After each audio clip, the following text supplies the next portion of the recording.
والله العظيم حرام اللي بتعمليه في طفلك. لو انت وده الاكل اللي انت معتمده عليه لطفلك، وده الاكل اللي موجود في الحضانه، ومفيش اي محاولات لتحسين الاكل ده، انت بتعملي ايه في طفلك؟ انت بتعملي جريمه في حق طفلك.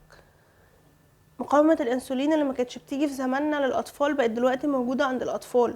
الامراض الخبيثه بقت موجوده عند الاطفال عادي. الامراض المناعيه بقت موجوده عند الاطفال عادي. انا بيجيلي ناس الصيدليه، جات لي واحده ابنها عنده 5 سنين جاله بهاء. صحة طفلك هتسألي عليها قدام ربنا سبحانه وتعالى. انت اللي هتسألي، انت اللي هتسألي قصاد ربنا سبحانه وتعالى، لان هو رعيتك، هو ما يفهمش حاجة. اهتمي انك تعملي لطفلك اكل طبيعي، اهتمي انك تعملي له بيض، جبنة، الاكل العادي ده، مش كله شيبسي وقرص ده مش اكل يا جماعة. انت بجد يعني هتشيلي ذنب مش طبيعي على الاذى اللي بتأذيه لابنك. انا بيجي ناس تتابع معايا، هي كل اللي في دماغها انا عايزه اعمل دايت. طب انت ممكن تخلي بيتك كله يمشي هيلثي. ليه بصه لنفسك بس ان الدايت ده بتاعك وان التانيين عايز ياكلوا غلط؟ هتسألي قصاد ربنا سبحانه وتعالى بجد.